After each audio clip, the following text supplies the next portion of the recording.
Spine सीधी, 3 बार ओम का उच्चारण और उसके बाद प्रार्थना। ओ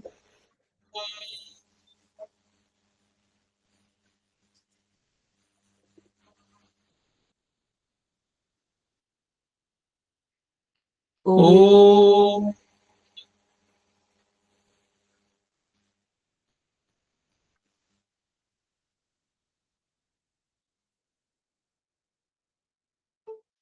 ओ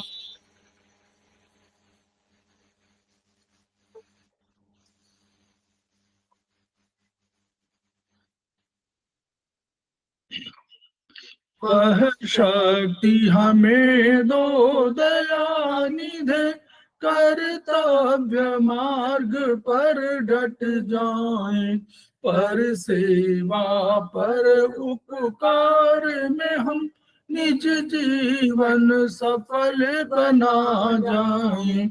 वह शक्ति हमें दो दयानिधे, कर्तव्य मार्ग पर डट जाए। हम दीन दुखी निर्बलों विकलों के सेवक बन संताप हरे, जो है बिछड़े भूले भटके उनको तारे खुद तर जाए। वह शक्ति हमें दो दयानिधे, कर्तव्य मार्ग पर डट जाए। छल द्वेष दंभ पाखंड झूठ, अन्याय से निश दिन दूर रहे। जीवन हो शुद्ध सरल अपना, शुचि प्रेम सुधारस बरसाए। वह शक्ति हमें दो दयानिधे, कर्तव्य मार्ग पर डट जाए। निज आन मान मर्यादा का प्रभु ध्यान अभिमान रहे। जिस देव भूमि में जन्म लिया, बलिदान उसी पर हो जाए। वह शक्ति हमें दो दयानिधे, कर्तव्य मार्ग पर डट जाए। पर सेवा पर उपकार में हम निज जीवन सफल बना जाए।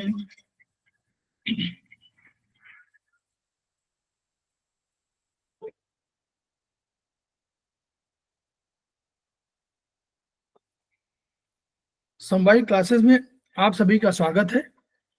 हमारे बीच में श्रीमती वर्षा श्रीवास्तव, उपाध्यक्ष समवायिक फाउंडेशन उपस्थित है, उनका स्वागत है।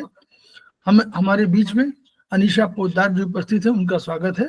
हमारे बीच में के तिवारी जी उपस्थित है, सेमेस्टर 5 के स्टूडेंट हैं और हमारे समवायिक फाउंडेशन के प्रमोटर हैं, उनका स्वागत है। हमारे बीच में हर गुरिंदर सिंह जी उपस्थित हैं, जो बहुत सीनियर थेरेपिस्ट हैं और रिफ्लेक्सोलॉजी के बहुत एक्सपर्ट हैं, उनका स्वागत है। हमारे बीच में रीता गांधी जी उपस्थित है, उनका स्वागत है। हमारे बीच में स्वाति गुप्ता जी उपस्थित है, उनका स्वागत है। हमारे बीच में रेणु गोयल जी उपस्थित है, उनका स्वागत है। हमारे बीच में शीतल बासुपिया उपस्थित हैं, सेमेस्टर स्टूडेंट हैं और हमारे समवायिक फाउंडेशन की प्रमोटर हैं, उनका स्वागत है। हमारे बीच में नीतू जैन जी उपस्थित हैं, सेमेस्टर 5 की स्टूडेंट हैं और हमारे समवायिक फाउंडेशन के प्रमोटर, उनका स्वागत है। हमारे बीच में उर्मिल गुलाटी जी उपस्थित हैं, उनका स्वागत है।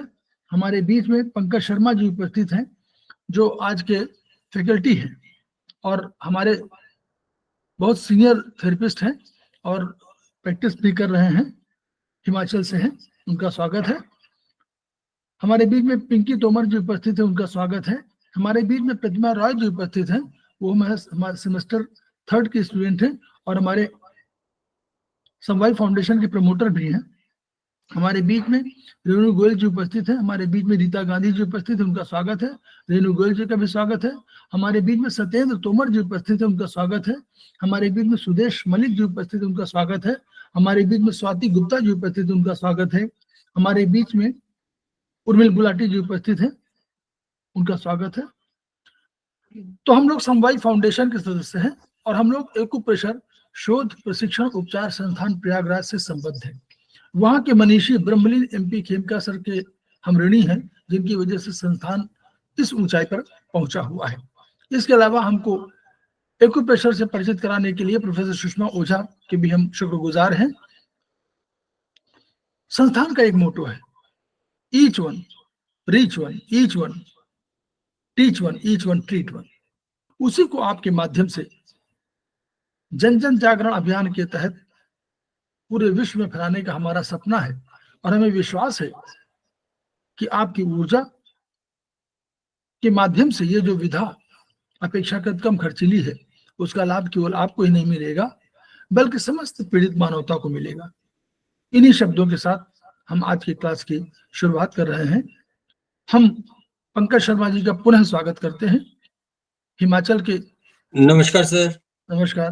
प्रतिष्ठित जो है हमारे और स्थापित एक्यूप्रेशर के एक्सपर्ट हैं।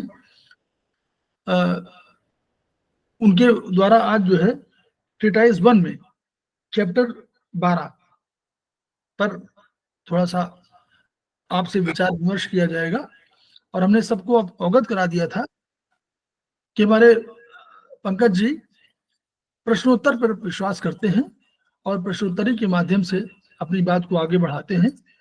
तो उनका पुनः स्वागत, और क्लास को सौंप रहा हूँ। Thank you sir. मैं शेयर कर दे रहा हूँ। शेयर कर दूं कि आप कर देंगे? बिल्कुल सर।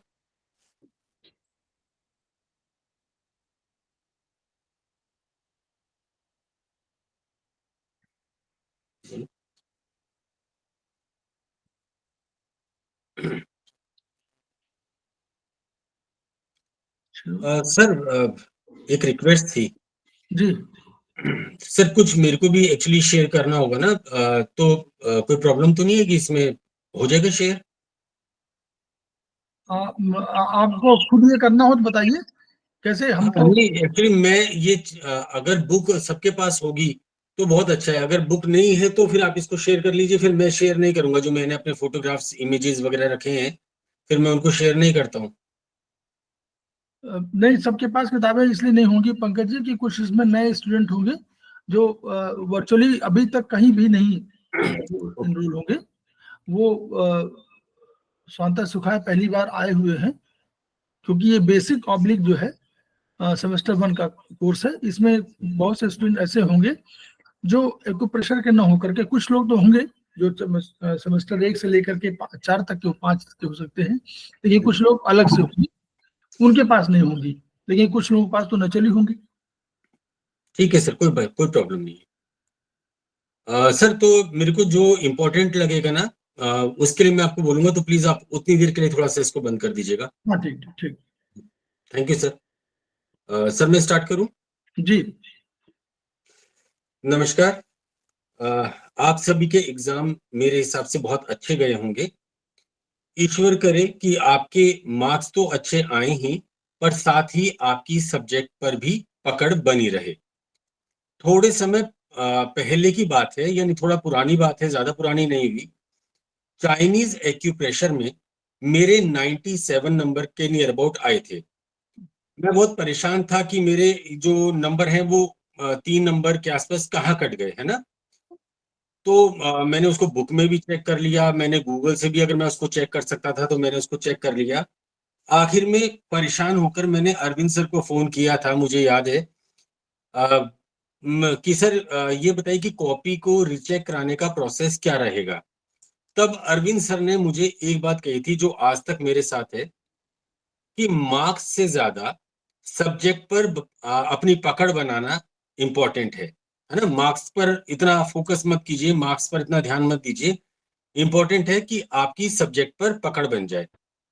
और सर की यही बात मुझे अंदर तक लग गई, और उसके बाद मैंने अपने पढ़ने का तरीका थोड़ा सा बदल दिया।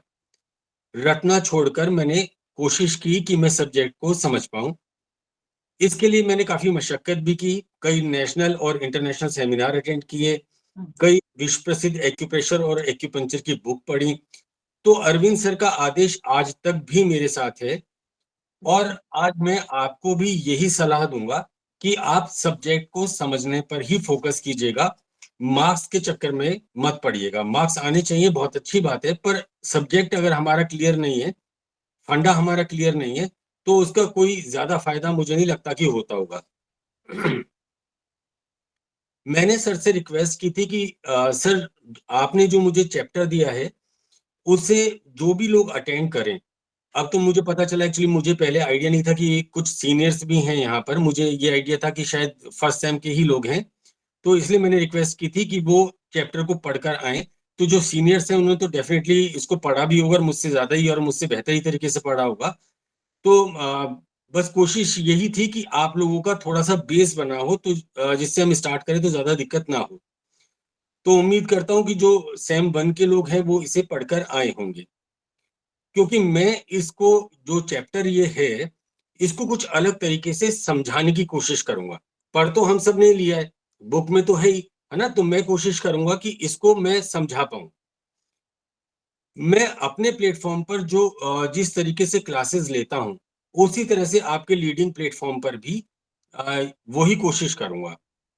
अगर कुछ समझ में ना आए तो आप बाद में मुझसे पूछ सकते हैं, मुझे कोई प्रॉब्लम नहीं है ना। बट प्लीज कोशिश कीजिएगा कि क्लास के बीच में ना पूछे, क्योंकि फिर मेरा फ्लो टूट जाता है। तो आइए शुरू करते हैं चैप्टर 12, जिसमें हम 6 चैनल एक्सेस और 3 कोर्सेज को समझने की कोशिश करेंगे।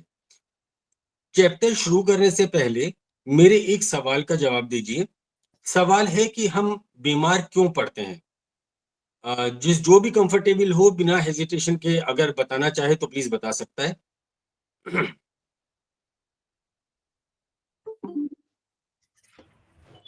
सर बीमार पड़ने के का रीजन ये हो सकता है कि मेरिडियन में कोई ऊर्जा बाधित हो रही है या कम हो रही है या ज्यादा हो रही है, तो एक्यूप्रेशर के हिसाब से हम बीमार पड़ जाते हैं। मैम बिल्कुल ठीक बोला आपने। कौन से सेम में हैं आप? सर मैंने 4th सेमेस्टर कंप्लीट कर लिया है। हाँ, तो डेफिनेटली आपसे तो ये उम्मीद थी कि आप इतना अच्छा आंसर देंगे। Thank you so much. कोई और बोलना चाहेगा? हाँ जी सर, ऊर्जा बाधित हो रही है सर, अपने फ्लो में बह नहीं रही है अपने रास्ते पे, तो वहां से हमें बीमारी आ जाती है। बिल्कुल बिल्कुल, बिल्कुल आप सही कह रहे हैं। हमारे शरीर में ची जो है, यानी एनर्जी जो है, वो हमेशा एक बैलेंस तरीके से बहती रहती है। अ, अब मैंने यहाँ पर एक पिक जी देखी, सर, मैं लेकिन हाँ जी। ऐसा है कि हमारे खान-पान, सोचने के ढंग, लाइफ स्टाइल, बैठने के ढंग, इन सब से हमारा डिस्टर्बेंस मतलब एनर्जी हो जाती है। तो वो कंट्रावेक्शन मतलब या स्टैग्नेशन, एक्सेस, डेफिशिएंट हो जाती है, वो बीमारी के कारण होते हैं। I think so. बिल्कुल मैम, बिल्कुल आप सही कह रहे हैं। अच्छा, एक और क्वेश्चन है मेरा, क्योंकि इसका तो आंसर सबने बहुत अच्छे से दिया, तो मैं दूसरी क्वेश्चन पूछने की हिम्मत कर रहा हूँ। और जैसे मान लीजिए कि अगर किसी आदमी का वुड फेस चल रहा है, जैसा कि हम सभी जानते हैं कि वुड फेस 1 साल से 10 साल के बीच में चलता है। तो अगर किसी का वुड फेस चल रहा है, तो क्या वुड फेस में केवल वुड ही होता है?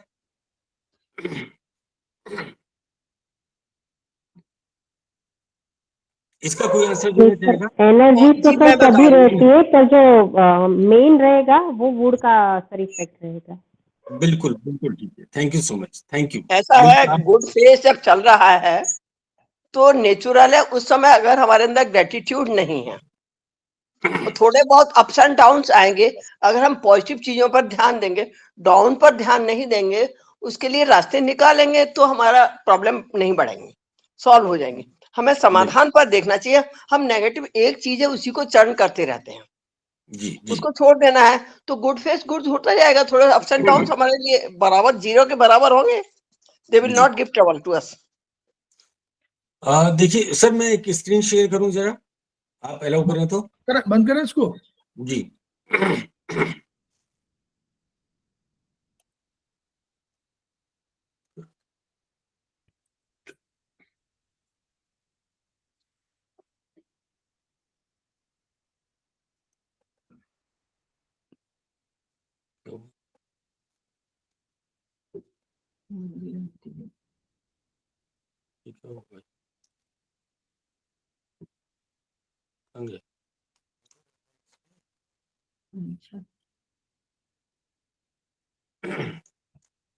देखिए ये स्क्रीन आपको शेयर हो रही होगी। यस सर, दिख रही है। एक्चुअली ये मेरे हाथ के बने हुए नोट्स हैं, तो अगर थोड़ा सा राइटिंग वगैरह में दिक्कत हो तो प्लीज मुझे माफ कर दीजिएगा। ये वुड फेस चल रहा है ना? तो आप इसमें देख रहे हैं कि सबसे ज्यादा यानी तकरीबन हाफ पार्ट में वुड है, और इसके अलावा बाकी के सारे फायर, अर्थ, मेटल और वाटर, बाकी के सारे एलिमेंट हैं, पर वो मौजूद तो हैं, पर डोमिनेट कौन कर रहा है? वुड कर रहा है। क्लियर हो रहा है? जी सर। जी सर। Yes sir. अब मैं आपको दूसरी पिक्चर दिखाता हूं, जिसके कारण मतलब हम लोग ये कह सकते हैं कि हम बीमार क्यों पड़ते हैं। ये दूसरी पिक्चर में देखिए, मेटल फेस चल रहा है, ठीक है जी। पर इसमें आप देख रहे हैं कि मेटल डोमिनेट कर रहा है, इसमें कोई दो राय नहीं कि मेटल डोमिनेट कर रहा है, पर फायर भी बहुत ज्यादा है, जबकि फायर को इतना नहीं होना चाहिए था। वाटर, वुड, अर्थ आप देख रहे हैं अपनी लिमिट में है, पर फायर अपनी लिमिट खो चुका है ना? दिख रहा है? समझ में आ रहा है? जी सर। जी जी। सर। तो अगर मेटल फेज में फायर इतना ज्यादा हो गया है, तो इसका मतलब क्या होगा? इसका मतलब ये होगा कि हम लोग बीमार पड़ जाएंगे।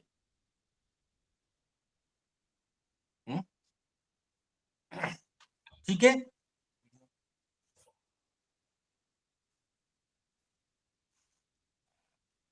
ठीक है जी। जी हेलो। सर। हाँ सर। यानी जो फेज चल रहा है वो तो लीडिंग होता है, ज्यादा होता है, पर बाकी के एलिमेंट भी थोड़े थोड़े होते हैं। पर अगर कभी कोई एलिमेंट बहुत ज्यादा हो जाए दूसरे फेज में, तो इसका मतलब क्या होता है कि हम बीमार पड़ते हैं, है ना? ठीक है। इसी प्रकार कोई और भी इम्बैलेंस अगर होता है, तो हमें वो शारीरिक या मानसिक रूप से बीमार कर देता है। इसे इस प्रकार समझें कि जब ऊर्जा बहने की स्पीड किसी कारण से कम हो जाती है, किसी कारण से ज्यादा हो जाती है ना? या ऊर्जा कहीं पर अटक जाती है, यानी स्टेग्नेशन हो जाता है, तो हम बीमार पड़ जाते हैं, या फिर हम स्वस्थ या ऊर्जावान अपने आप को महसूस नहीं करते। अब इस चैप्टर में मैंने आपको ये सारी कहानी क्यों समझाई थी? ये कहानी मैं इसलिए बीच में लेके आया क्योंकि इस चैप्टर में बस जो भी है वो यही है कि यही चीज समझाई गई है कि अगर आपके शरीर की एनर्जी या ची इसका बैलेंस बिगड़ जाए, तो उसे हमें किस प्रकार से बैलेंस में लेकर आना है। बस इसके अलावा इस चैप्टर में ऐसा कुछ नहीं है। ठीक है। अब मैं एक नई पिक थी, लेकिन कोई बात नहीं, मैं उसको शेयर नहीं कर रहा हूँ। सर कर ही रहे हैं, है ना? अच्छा, मैं कर दूं सर? कर दीजिए। जी।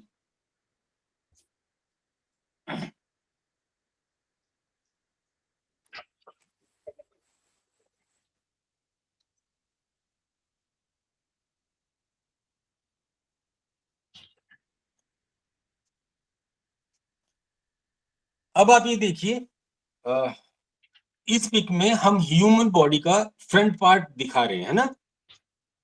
ठीक है, नजर आ रहा है? Yes sir. जी sir. Yes sir. Next pic में देखिए, अगर हम अपनी ह्यूमन बॉडी को इस प्रकार से 4 पार्ट में डिवाइड कर दें, आप देख रहे हैं ये ह्यूमन बॉडी 4 पार्ट में डिवाइड कर दी गई है। दिख रहा है? जी सर। Yes sir. है ना? तो हमारी ह्यूमन बॉडी अगर हम 4 पार्ट में डिवाइड करते हैं तो वो इस प्रकार की दिखेगी।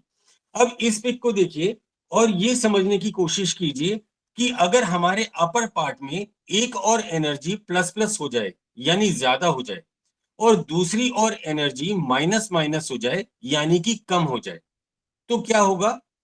हमें दर्द महसूस हो सकता है, हमें बीमारी महसूस हो सकती है, हमें असहजता महसूस हो सकती है ना? अब अगर मैं आपको इस चैप्टर को समझा पाया और आप इस हिसाब से ट्रीटमेंट दे पाए, तो आप 3 मिनट से भी कम समय में कैसा भी पेन हो उसमें रिजल्ट पा लेंगे।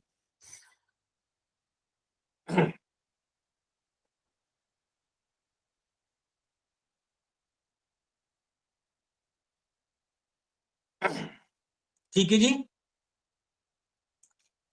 मैंने ये जी सर। रिजल्ट पाए हैं, इसलिए मैंने आपको बोला, और इसी के ऊपर इसी तरीके से पाए हैं, है ना जी? कई दूसरे थिंकर्स ने इसी चीज को जो खेमकर सर ने 2 पन्नों में हमें समझा दिया है, इसको 1, 2, 3 के नाम से सिखाया है, बताया है, और इसके ऊपर बहुत सारी बुक्स लिखी जा चुकी हैं। तो मैं यहाँ बहुत डीप में तो नहीं जाऊंगा, पर जितना चैप्टर में है मैं आपको उतना जरूर बताने की कोशिश करूंगा। वैसे तो ये तरीका हर किसी तरह की बीमारी, किसी भी तरह की बीमारी हो, उस पर ये काम करता है, पर यहाँ पेन पर ही फोकस किया गया है। तो देखिए, हम पेन पर ही लेकर चलेंगे। यहाँ बुक की पहली लाइन, सर बुक शेयर कर दीजिए प्लीज।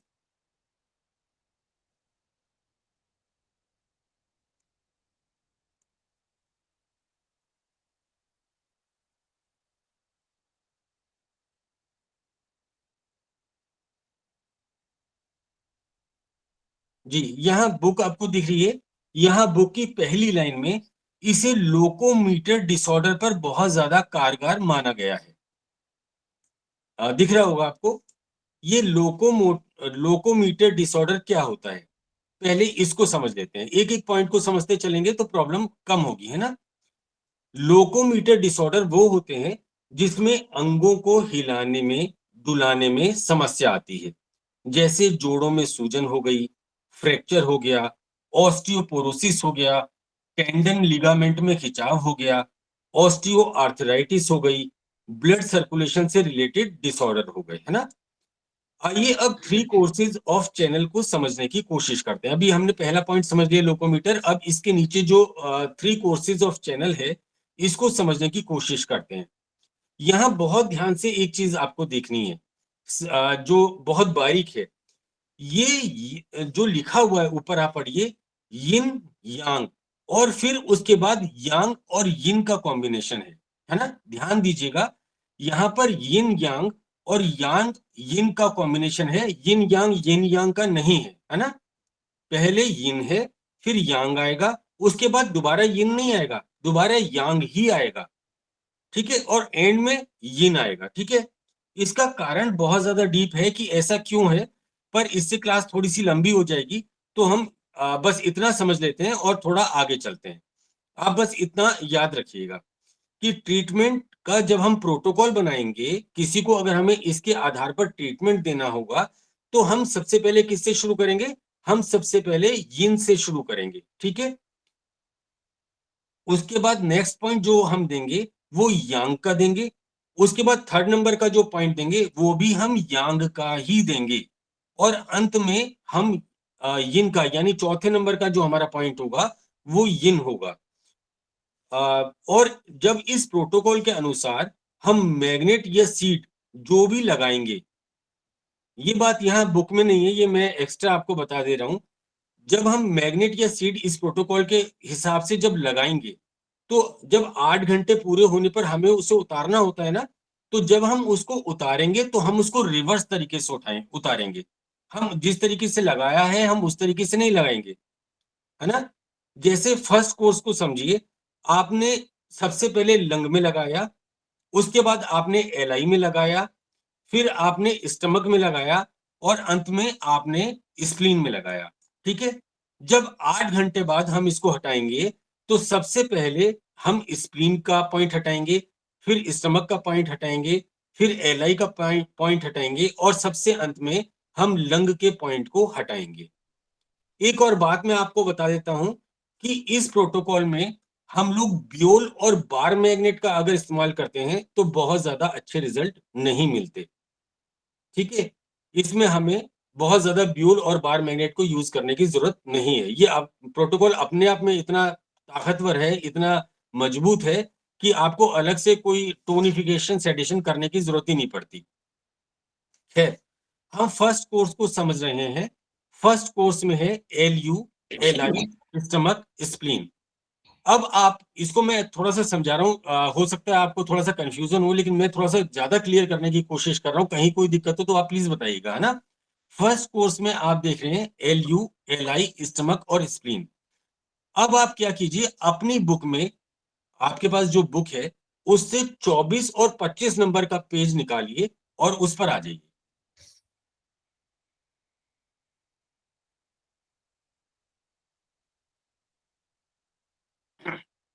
सर इसमें पॉसिबल है क्या, 24, Yes. 25 नंबर पेज निकालना?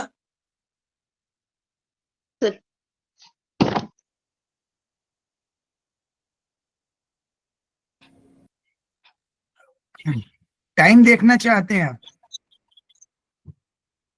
सर बिल्कुल सही, टाइम देखना चाहता हूँ, देखना नहीं चाहता हूँ मैं, लोगों के सामने लेके आना चाहता हूँ। लंग्स मतलब 3 से 5, एलआई 5 से जी, 7, स्टमक 7 से 9 और स्प्लीन 9 से जी 11। ये कोई बात नहीं सर, वो कोई बात नहीं, वो चीज तो मैं बता दूंगा। मैं चाह रहा था कि अगर स्क्रीन शेयर हो और जिनको नहीं पता हो तो वो उस चीज को देख सकते हैं। कोई बात नहीं, मैं इसको इस तरीके से समझा देता हूँ जैसा आपने बोला। बिल्कुल मैं टाइम ही देखना चाहता हूँ। देखिए लंग का टाइम क्या है, जैसा अभी सर ने बताया कि 3 से 5 सुबह का है ना। एलआई का टाइम 5 से 7, इसी तरह से स्टमक 7 से 9 और स्प्लीन 9 से 11। तो इससे आप कुछ समझ रहे हैं, कुछ इन दोनों चीजों का क्या कनेक्शन है, आप बताना चाहेंगे कोई? सर ऑर्गन क्लॉक के हिसाब से ये दिया गया है, जो बिल्कुल सीक्वेंस दिया ऑर्गन गया क्लॉक है में है वही फॉलो किया गया है। जी।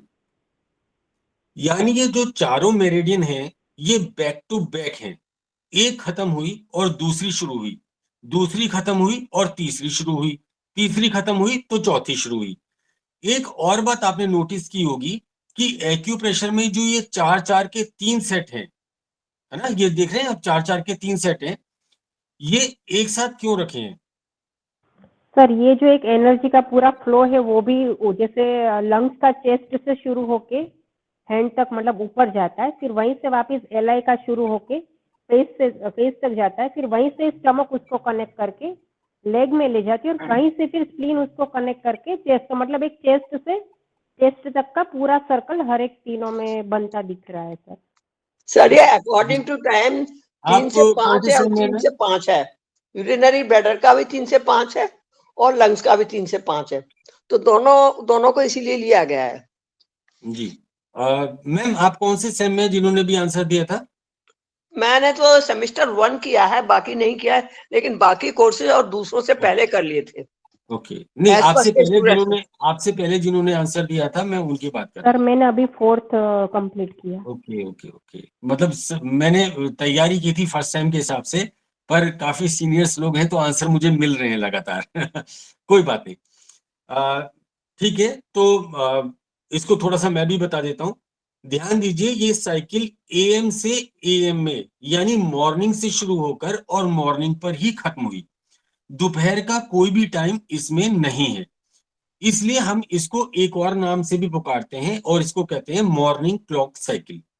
ठीक है, बिल्कुल इसी तरह सेकंड कोर्स में भी आप देखेंगे, हार्ट 11 से 1 बजे, एसआई 1 से 3 बजे तक, यूबी 3 से 5 बजे तक और किडनी 5 से 7 बजे तक है, यानी ये भी बैक टू बैक है।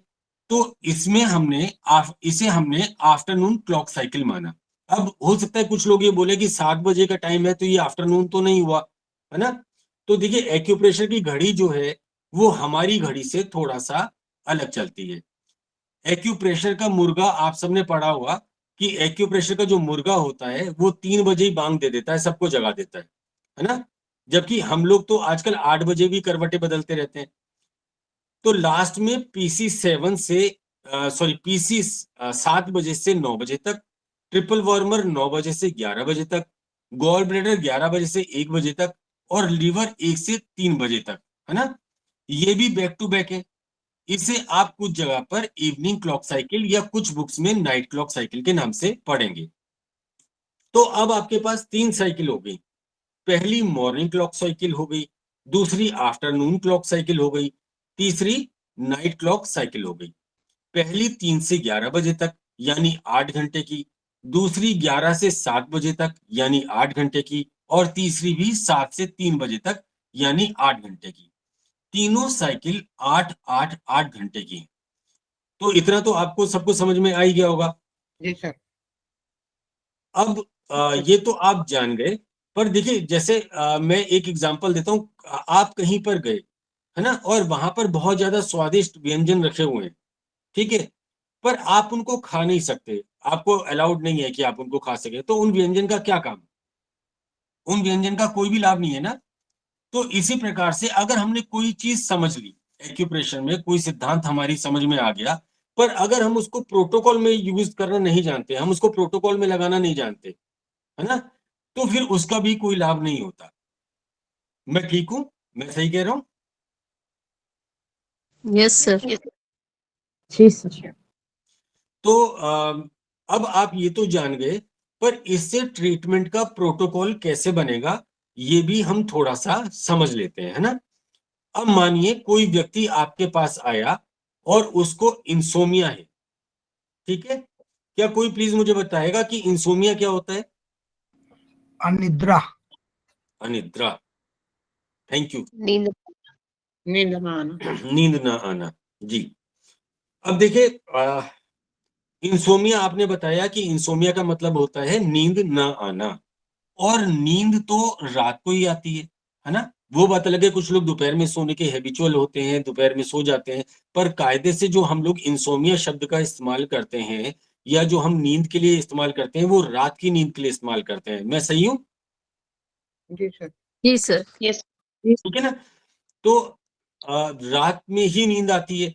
तो अगर किसी ने आपसे कहा कि उसे इंसोमिया है, तो आप छूटते ही क्या समझ जाएंगे? आप एकदम समझ जाएंगे कि इसकी नाइट साइकिल गड़बड़ है ना।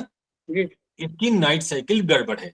अब आप क्या करेंगे? अब आप जो हमने अभी नाइट साइकिल पढ़ी थी, थर्ड चैनल जो पढ़ा था, पीसी, ट्रिपल वर्मर, गॉल ब्लैडर और लीवर, जी इन सब पर आप अगर ट्रीटमेंट दे देंगे तो उसकी ये प्रॉब्लम दूर हो जाएगी और उसको नींद आने लगेगी। तो आपको ये समझ में आ गया कि ये हमें प्रोटोकॉल में कैसे यूज करना है? जी ठीक है। Yes sir. अब मैं आपसे एक सवाल पूछ लेता हूँ, क्योंकि आप लोगों ने बोला जी सर, तो मैं आगे एक सवाल पूछने की हिम्मत कर लेता हूँ। अब मान लीजिए कोई व्यक्ति आपसे टकराए जो आपको ये बताए कि वो रात को भरपूर नींद लेता है, पर सुबह जब सोकर उठता है तो वो तरोताजा या एनर्जेटिक या फ्रेश फील नहीं करता। तो आप बताइए कि उसको हम किस प्रकार से ट्रीटमेंट दे सकते हैं इस तरीके से, इस सिद्धांत के अकॉर्डिंग। लंग्स लार्जेस्ट स्प्लीन वाले पे देंगे सर। जी, और बताइए, कोई बताना चाहेगा? मॉर्निंग क्लॉक ट्रीटमेंट देंगे सर। मॉर्निंग साइकिल पर मॉर्निंग साइकिल पर ट्रीटमेंट देंगे। बिल्कुल। ध्यान दिया, आप सभी ने ध्यान दिया, उसके लिए धन्यवाद। कि उसने जो लाइन बोली उसमें उसने ये बोला कि रात को उसने भरपूर नींद ली। इसका मतलब ये हुआ उसकी नींद डिस्टर्ब नहीं हुई, है ना। तो इसका मतलब ये हुआ कि उसकी नाइट साइकिल जो है वो तो बिल्कुल ठीक है। दिक्कत कहाँ है? दिक्कत उसकी मॉर्निंग साइकिल में है, क्योंकि वो सुबह उठा तो उसने फ्रेश फील नहीं किया। तो अब हम क्या करेंगे? LU, LI, स्टमक और स्प्लीन, इसके पॉइंट दे देंगे, तो क्या होगा? प्रॉब्लम सॉल्व हो जाएगी। जी इससे आगे भी बहुत कुछ है समझाने के लिए, हम इससे आगे भी बहुत ज्यादा जा सकते हैं, पर ये फिर चैप्टर से अलग हो जाता है ना। तो हम वापस चैप्टर पे ही आएंगे, हम इससे ज्यादा आगे नहीं जाएंगे। अब आपको 3 कोर्सेज क्लियर हो गया, है ना? बिल्कुल क्लियर हो गया ना? कोई डाउट तो नहीं है? नो सर, कोई डाउट नहीं है। नहीं सर। ठीक है। अब हम इससे आगे चलते हैं और हम 3 यीन और 3 यान एक्सिस को समझते हैं। मैं उम्मीद करता हूं आपको समझ में भी आ रहा होगा और थोड़ा बहुत मजा भी आ रहा होगा। ऐसा अगर नहीं है तो फिर मुझे भी मजा नहीं आएगा अगर आप लोगों को। सर एक बात पूछनी थी। बहुत अच्छे से समझा रहे हैं sir. Thank you so much. Sir एक बात पूछनी थी, एक पैरासिम्पथेटिक और सिंथेटिक, इसको एक नॉर्मल भाषा में, देसी भाषा में क्या बोलते हैं? डिटेल में नहीं जाना है, खाली। सर देखिए, मैंने भी इनको पैरासिम्पैथेटिक और सिंपैथेटिक ही पढ़ा। नॉर्मल भाषा में क्या बोलते हैं तो अरविंद सर बताएंगे, क्योंकि हम लोग नॉर्मल भाषा में बोलते नहीं है, हम तो इसको उसी लैंग्वेज में बोलते हैं। नहीं मतलब उसको मीनिंग मतलब क्या, क्यों उसको पैरासिम्पथेटिक कहते हैं, उसको देखिए, सिंथेटिक मैं कहते हैं? समझाता हूँ। आपका क्वेश्चन वैसे इस क्लास से बहुत ज्यादा अलग है ना। तो इस क्लास में तो मुझे नहीं बताना चाहिए, पर क्योंकि आपका क्वेश्चन है और मेरा काम है आंसर देना। हमारी जो स्पाइनल कॉर्ड है ना सर, हमारी स्पाइनल कॉर्ड जो है, हमारी स्पाइनल कॉर्ड से कई तरह की नर्व्स निकलते हैं, ठीक है। तो ये जो नर्व्स निकलते हैं इनको हम 2 पार्ट में डिवाइड करते हैं, एक पैरासिम्पैथेटिक नर्व, एक सिंपैथेटिक नर्व, ठीक है। कुछ काम ऐसे होते हैं जो ऑटोमेटिक होते हैं, जैसे हमारा हार्ट बीट करता है, हम सांस लेते हैं, है ना। सॉरी, ठीक है। और कुछ काम ऐसे होते हैं जो हम अपनी इच्छा से करते हैं। तो इस हिसाब से इन नर्व्स को बांटा गया है, ठीक है। बाकी जब अगर सर मुझे आदेश करेंगे पैरासिम्पैथेटिक और सिम्पैथेटिक नर्व की, तो मैं बहुत डिटेल में इसकी क्लास ले लूंगा, उसमें कोई दिक्कत नहीं। पर अभी क्योंकि फिर मेरा टॉपिक भटक जाएगा अगर हम इसमें ज्यादा जाएंगे। बट आप ये मान लीजिए ये स्पाइनल कॉर्ड से निकलती है सारी नर्व्स, C7 से निकलनी शुरू होगी।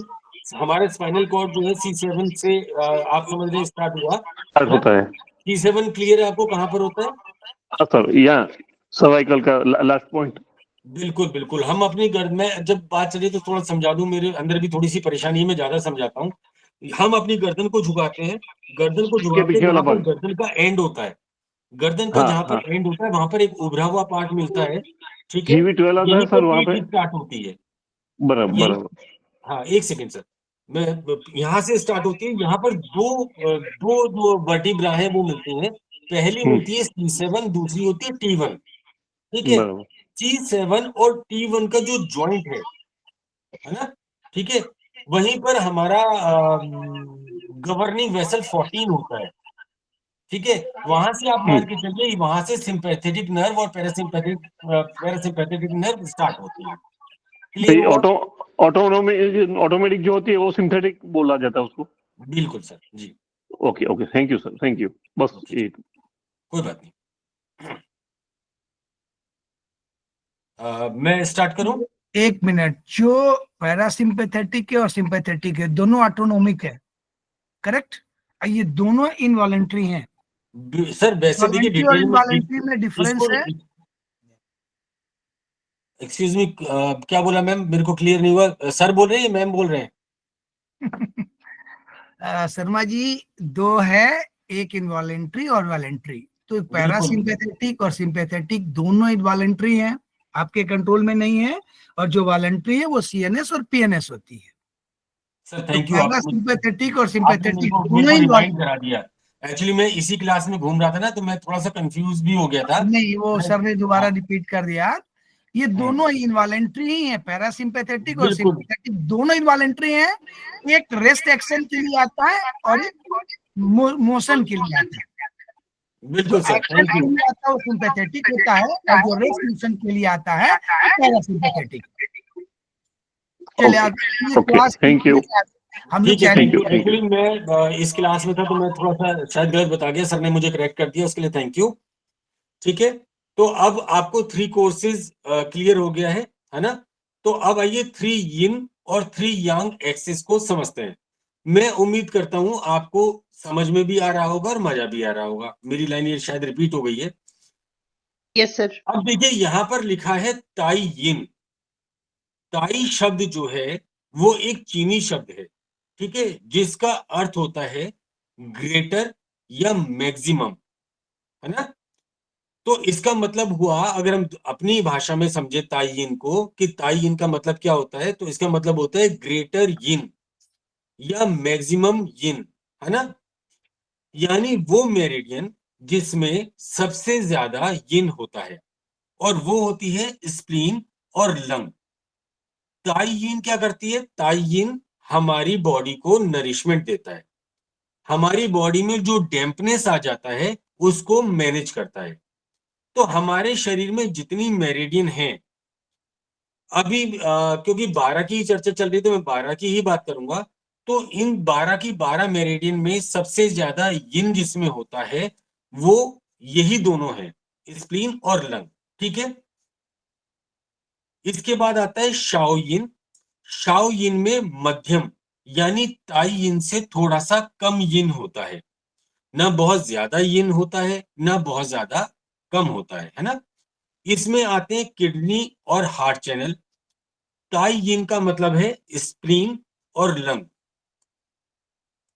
सॉरी, ताई यिन, या मैं थोड़ा सा गलत बोल गया।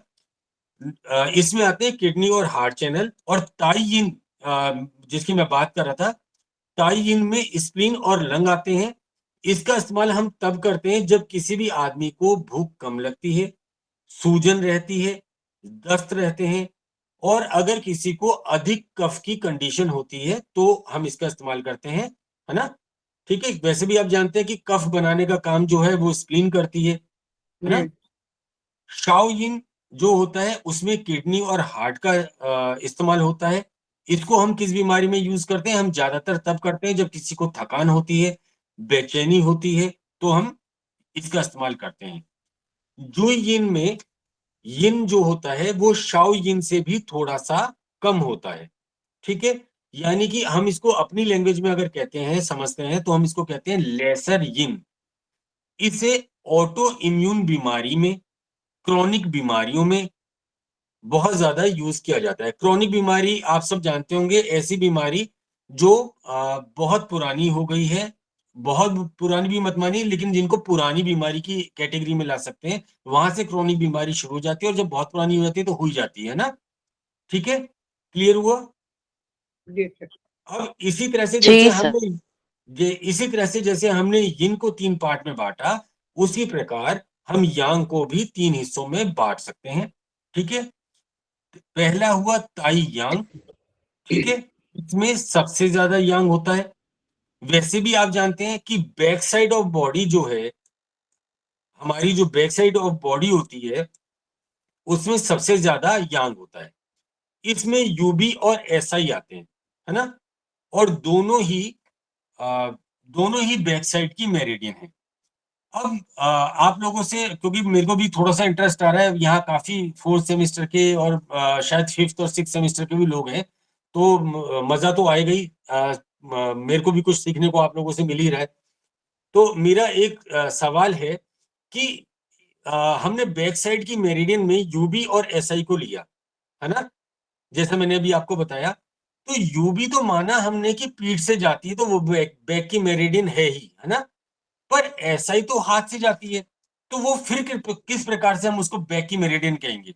ये शोल्डर पे ऊपर जाके बैक में चली जाती है जी, शोल्डर पे पहुंच के ये पूरी बैक में जाती है ऊपर। हाँ सर, शोल्डर से जाके बिल्कुल बैक में चली जाती है, बिल्कुल ठीक कह रहे हैं, पर इसका 90% एरिया तो हाथ में ही आ जाता है। सर जैसे पहले मैंने बताया, इसका एंड जो है वो फेस पे होता है और वहीं से यूबी उसको कनेक्ट करती है, तो ये दोनों कनेक्टिंग वेसल है, मेरिडियन है, सॉरी। कौन मैम कौन से सेम में है आप? सर 4th से। हाँ अच्छा, ओके ओके, आप इसे बच रही हैं। हाँ थैंक यू, आप लोगों ने बताया, लेकिन मैं अगर थोड़े दूसरे तरीके से समझाऊं तो चलेगा क्या? जी सर, दौड़ेगा, बोलिए। चलिए हाँ जी, दौड़ेगा सर, समझाइए। दौड़ेगा दौड़ेगा, ओके ठीक है, क्लियर करते हैं। देखिए मैं 1 मिनट खड़ा हो रहा हूं, है ना। देखिए हम एक्यूप्रेशर में जब खड़े होते हैं किसी पोजीशन में, तो हम सावधान की पोजीशन में खड़े होते हैं। यानी आप, क्योंकि हाथ में नीचे लेके जाऊंगा आपको नहीं समझ में आएगा, तो हम इस तरीके से मानिए, हमारा हाथ इस तरीके से रहता है सावधान की पोजीशन में, ठीक है, क्लियर है? जी सर। जी सर। अब आप इस हाथ को देखिए, मेरे इस हाथ को सावधान की पोजीशन में, ये अंगूठा और पहली उंगली जो है ये हमारे फ्रंट पार्ट में आई, ठीक है, क्लियर? जी सर।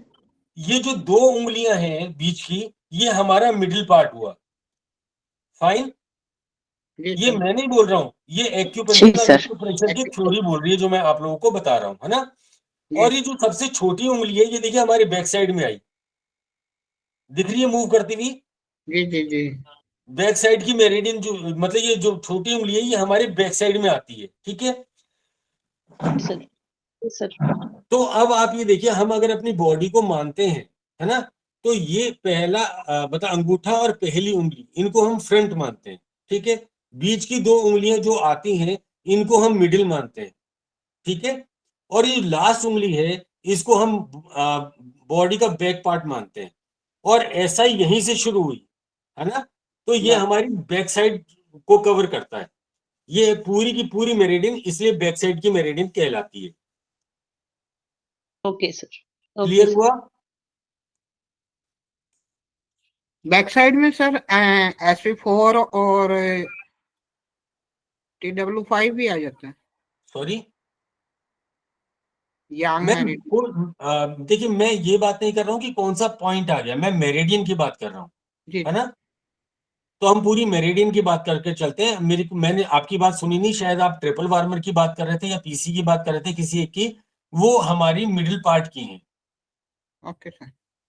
ठीक है, कि आप बोल रहे थे, मैं क्लियर नहीं समझ पाया उस चीज को, तो मैं अभी उसका आंसर जब क्लास हो जाए तो प्लीज आप दोबारा पूछ लीजिएगा, तो मैं उसको बता दूंगा, है ना। ठीक है सर।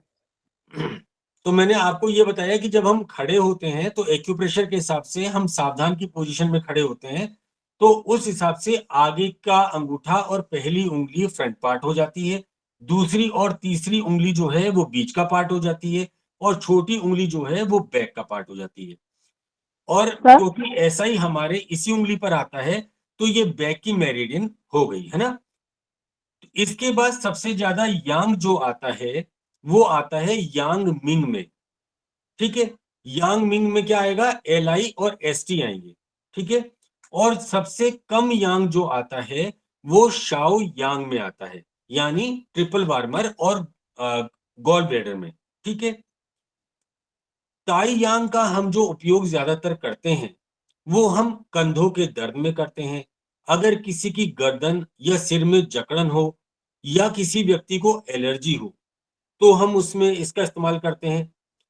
यांग मिंग में ताई यांग से थोड़ा कम यांग होता है, इसलिए हम इसका जो उपयोग करते हैं ज्यादातर वो तेज बुखार में, ज्यादा पसीना में, किसी आदमी को बहुत ज्यादा प्यास लगती हो तब, या किसी को कब्ज हो। आप यहाँ ध्यान कर रहे होंगे क्योंकि बहुत सारे सीनियर्स भी बैठे हैं, वो समझ गए होंगे कि हीट कंडीशन जो होती है उसमें हम इसका ज्यादा इस्तेमाल करते हैं, है ना। इससे कम यांग जो है वो शाओ यांग में होता है। तो खराश, खराश डेफिनेटली, अब मैंने पूरा नहीं बोला है गले की खराश, क्योंकि खराश तो गले में ही होती है, इसलिए मैंने केवल खराश लिख दिया है। खराश में, चिड़चिड़ापन में, छाती में जकड़न हो तो उसमें, और अगर किसी आदमी को मितली जैसी आती हो, मितली होता है कि उल्टी आने को हो रही है, वॉमिट आने को हो रहा है ना, पर आ नहीं रही है, ठीक है, नोसिया की कंडीशन चली हुई है, तो उसको ये ठीक करता है। अब क्योंकि इस चैप्टर में दर्द पर ही फोकस किया गया है तो मैं केवल वही बताऊंगा, बाकी सब पर बात करेंगे तो ये चैप्टर पूरा नहीं हो पाएगा और टाइम भी शायद मेरे पास बहुत कम बचा है। तो अब बुक में देखिए लिखा है मेरिडियन जिस जिस रास्ते से होकर जाती है, अगर उस रास्ते पर या उसके आसपास दर्द हो तो हम चैनल एक्सेस से उसका इलाज कर सकते हैं। इसका एक एग्जाम्पल भी दिया है कि अगर LI 16 पर कंधे में दर्द हो तो स्टमक 38 से उसको ठीक किया जा सकता है, ठीक है। जी सर। तो जब हम ट्रीटमेंट प्लान करते हैं सर, मैं स्क्रीन शेयर कर सकता हूं क्या?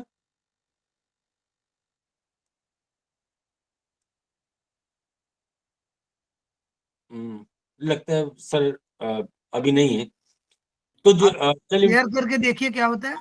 सॉरी, शेयर करिए आप स्क्रीन। ओके, आपकी स्क्रीन छोटी सी है, विजिबिलिटी उसकी बहुत कम है, वो मोबाइल से आप शेयर कर रहे हैं। मोबाइल से कर रहा हूँ सर। हाँ, इसीलिए ना वो थोड़ा दिखता कम है, मतलब छोटा दिखता है, कम मतलब कि छोटा दिखता है। ओके सर, मैं अगली बार लैपटॉप की कोशिश करूंगा।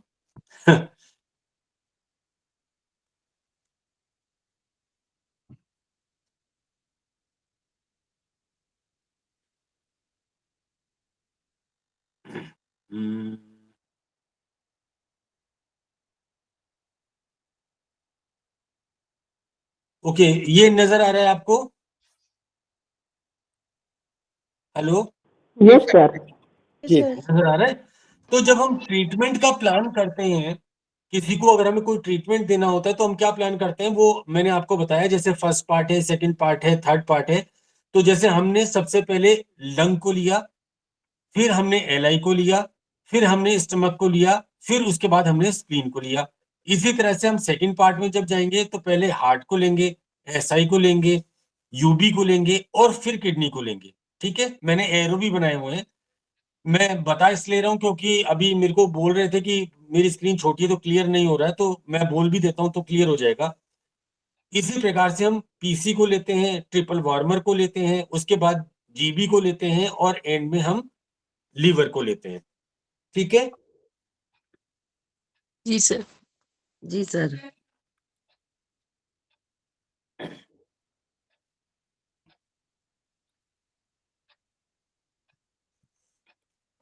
अब सर्वाइकल की बात करते हैं ना, क्योंकि यहाँ सर्वाइकल दिया हुआ है, तो हम सर्वाइकल की बात करते हैं। सर्वाइकल यहाँ पर दो प्रकार से मेंशन किया गया है, दो प्रकार का होता है। पहला सर्वाइकल है यस टाइप और दूसरा सर्वाइकल है नो टाइप। अब स्क्रीन यस टाइप, स्क्रीन कोई भी विजुअल नहीं है क्या? सॉरी, अच्छा, नहीं है, ठीक। अब आगे स्क्रीन, हाँ आगे चलिए। ठीक है, ओके। पहला सर्वाइकल हुआ यस टाइप का, जिसमें जैसे हम हाँ करते हैं, हाँ, आप हाँ कर रहे हैं ना, ये जो हाँ करने का पोस्चर है इसको हम कहते हैं यस टाइप। और जैसे आप ना कर रहे हैं, ना, इस पोस्चर को हम कहते हैं नो टाइप। ठीक है, मान लीजिए मैं एक आपको कल्पना करने के लिए देता हूं। मान लीजिए आप किसी से फोन पर बहुत ही इंपॉर्टेंट बात कर रहे हैं, मान लीजिए आपके बॉस से बात चल रही है, किसी ऐसे आदमी से बात चल रही है कि आप बीच में उनकी बात काट नहीं सकते या रोक नहीं सकते, है ना, आप बहुत जरूरी बात कर रहे हैं। और आपकी वाइफ अगर आपसे आकर पूछे कि चाय पियेंगे क्या, तो आप क्या करेंगे? आप मुंह से तो ऐसे करके जवाब देंगे, है ना। तो ये हुआ यस टाइप का, यस टाइप का सर्वाइकल पेन। जो हम इस तरह का मूवमेंट करते हैं और हमें पेन होता है, तो ये यस टाइप का सर्वाइकल पेन हुआ, है ना। और अब दूसरी कल्पना कीजिए कि अगर मान लीजिए आप किसी से फोन पर बहुत जरूरी बात कर रहे हैं, आप जवाब नहीं दे सकते, और आपकी वाइफ आकर बोले, वो कहे कि आज करेले की सब्जी बना दूं क्या, तो आप क्या करेंगे? आप ऐसे ही करेंगे ना। हेलो, जी जी सर। जी सर, हाँ सर, जी आवाज आ जी रही है जी ना? सर, यस हाँ, यस तो यस आप, सर। हाँ, तो आप अगर वो बोलते हैं कि करेले की सब्जी बना दूं, तो आप ऐसे ही तो करेंगे, जी सर, करेंगे हाँ ना? भी करेंगे। अच्छा, कुछ लोग हाँ भी करेंगे, चलिए। तो ठीक है, कोई बात नहीं। ये मैंने समझाने के लिए एग्जांपल दिया था ताकि इजीली समझ में आ जाए। ये सब चीजें ना, पता है क्या, एग्जांपल के साथ अगर हम करते हैं ना, तो बहुत जल्दी रिमाइंड हो जाती हैं। कोई ऐसा पेशेंट आता है ना, जी तो सर। बस इसी तरह की पोजीशन को हम नो टाइप का सर्वाइकल पेन कहते हैं। अब सर्वाइकल में यस टाइप के पेन को हम क्या कहेंगे? ताई यांग। क्योंकि ताई यांग में एस आई और यूबी आते हैं और दोनों ही बैक के मेरिडियन हैं। ठीक है, इसमें जब हम ऐसा मूवमेंट करते हैं तो हमारी बैक मसल जो है उन पर स्ट्रेस पड़ता है, तो इस कारण वहां पर पेन होता है। और नो टाइप का जो होता है वो शाओ यांग में आएगा, क्योंकि इसमें ट्रिपल वार्मर और जीबी आते हैं। और ट्रिपल वार्मर और जीबी जो है, ये दोनों गॉल ब्लैडर और ट्रिपल वार्मर, ये हमारे इसी पार्ट में ट्रेवल करते हैं, है ना। ठीक है, तो इसीलिए ये जब इस मसल में हमें पेन पड़ता है, तो हम उसको नो टाइप का बोलते हैं।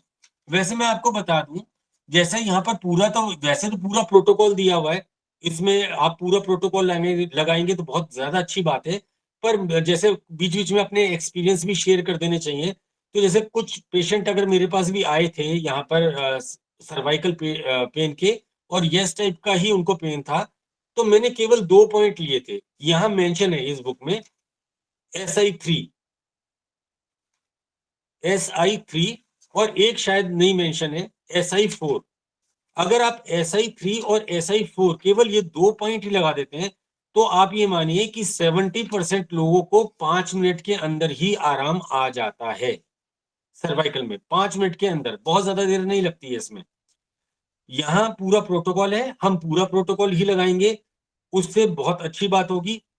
देखिए, प्रोटोकॉल क्या होता है, जैसे पुराने जमाने में आपने देखा होगा कि अगर एक राजा दूसरे राजा के किले पर अटैक करता था, तो उसको चारों तरफ से घेर लेता था, है ना, ताकि उसकी रसद या कोई भी दूसरी चीज जो उसको हेल्प कर सके वो उसको ना मिल पाए। ठीक है, इसी प्रकार से हम लोग भी जब किसी बीमारी को घेरते हैं, प्रोटोकॉल बनाते हैं, तो उसको चारों तरफ से घेर लेते हैं, उसको चारों तरफ से, कि वो बचकर किसी भी रास्ते से निकलने ना पाए।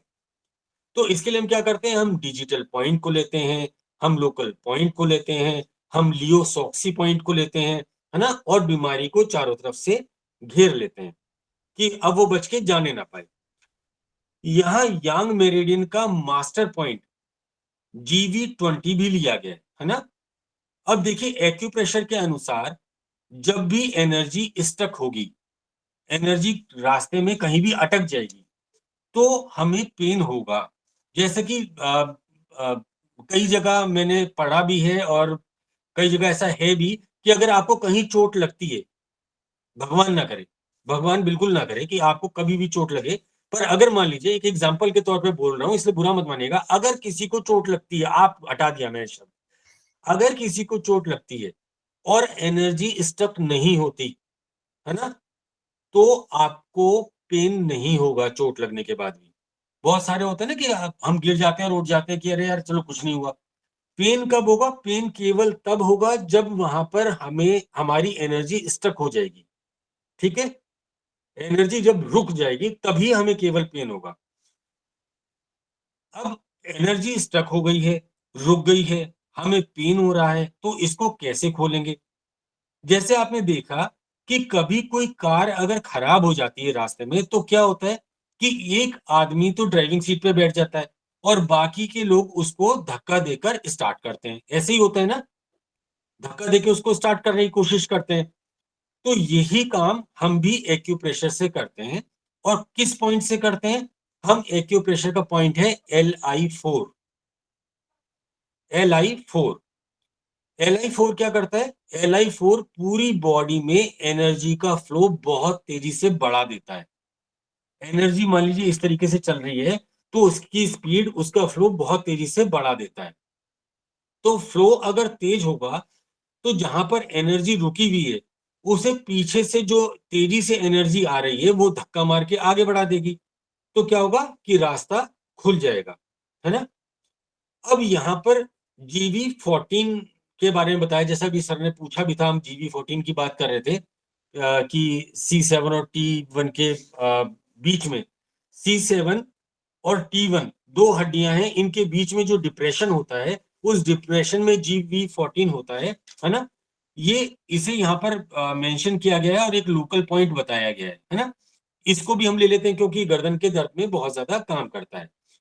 पर ये भी यहाँ पर तो लोकल पॉइंट है, पर अगर देखा जाए तो ये भी बहुत ज्यादा इंपॉर्टेंट पॉइंट है, क्योंकि इस पॉइंट से होकर हमारे शरीर की जितनी भी यांग मेरिडियन हैं, हमारे शरीर में 6 यांग मेरिडियन होती हैं और 6 की 6 यांग मेरिडियन GV14 से होकर गुजरती हैं। तो अगर आप केवल GV14 को स्टिमुलेट करते हैं, तो इसका मतलब ये है कि हमारे शरीर की जितनी भी यंग मेरिडियन हैं, वो सभी की सभी एक साथ स्टिमुलेट हो जाती हैं, है ना? ठीक है, मेरा टाइम हो गया। मैं सर से डांट नहीं खाऊंगा आज तो मैं अपनी क्लास छोड़ रहा हूं। तो जिनका नेक्स्ट दायित्व है क्लास संभालने का, तो प्लीज वो आ जाइए। क्लास में कोई किसी भी प्रकार की प्रॉब्लम तो नहीं लगी आप लोगों को? कुछ ऐसा पॉइंट रहा हो जो नहीं समझ में आया हो? नहीं सर, काफी अच्छा नहीं समझाया। सर, क्लियर क्लियर, बहुत नहीं बढ़िया, सर, बहुत अच्छा बढ़िया था। समझे। थैंक यू अभी सर। देखिए, धन्यवाद सर ने सर। मुझे एक और Thank you, sir. जी, सर ने अभी मुझे एक और क्लास दी है। सर ने मुझे अभी एक और क्लास दी है, तो मैं ये करूंगा कि उसमें जो इसका बचा हुआ पार्ट है, उसको कंप्लीट करने की कोशिश करूंगा। जी सर। ठीक है, तो मेरे जी मैं कि अब नेक्स्ट क्लास किनको लेनी है?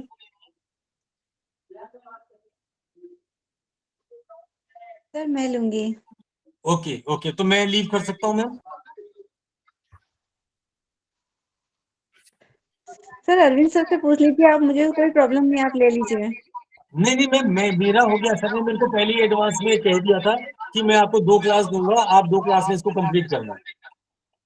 ठीक है जी, thank you so much, thank you, आप सब लोगों ने ज्वाइन किया। कोई भी थैंक क्वेश्चन यू हो तो सर। प्लीज मुझे पूछ सकते हैं। अच्छा लगा sir. Thank you, thank you. Thank you, sir.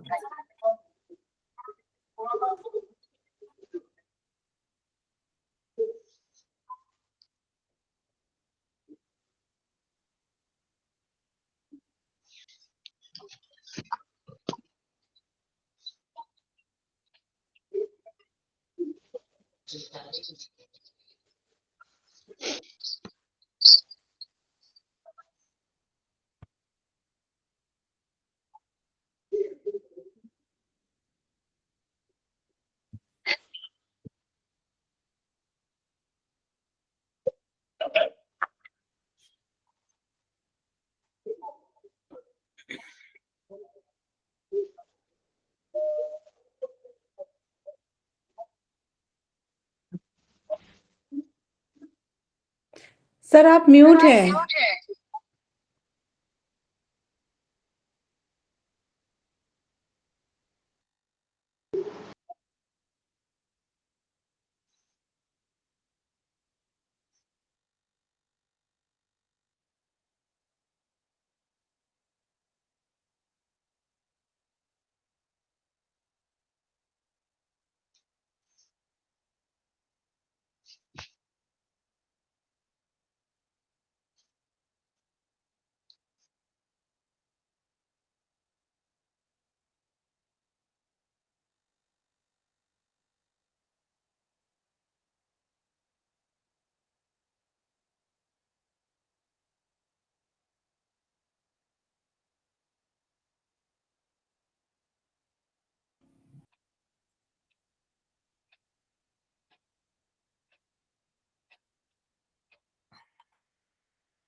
Sir उपलब्ध है क्या?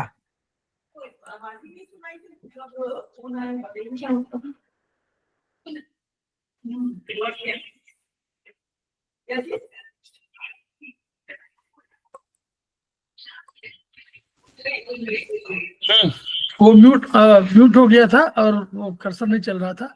एनीवे, हम लोग इस वीडियो को शेयर करें। हम लोग जो आज बढ़िया क्लास लिया है उन्होंने, पंकज जी ने, और समझाया है। पंकज जी के क्लास थोड़ा बड़े होते हैं, बस वही थोड़ा सा वो रहता है कि वो 1 घंटे पूरे नहीं होते, वो 2-2.5 घंटे में एक क्लास होता है। तो लेकिन बढ़िया पढ़ाते हैं, वो पूरा आपको समझाते हैं। तो उन्होंने बढ़िया किया, लेकिन उस ज्ञान का प्रयोग करिए, ताकि जो है दूसरे को जब ट्रांसफर करेंगे तो यही चीजें जो आपने यस बोन नो बोन में सीखी हैं, या पैरासिम्पैथिक और सिंपैथिक में आपने सीखा है, तो उसको आगे चल के किसी को बताएंगे तो हमारा ही विधा का ज्ञान बढ़ेगा और चाइनीज का ज्ञान बढ़ेगा। तो हम लोग वीडियो को शेयर करें, अपने ज्ञान को बढ़ाएं और खेमका सर के सपनों को पूरा करें। Each one, reach one, each one, teach one, each one, treat one. इन्हीं शब्दों के साथ 5 मिनट का गैप दे रहे हैं, उसके बाद फिर नीतू मैडम का क्लास है।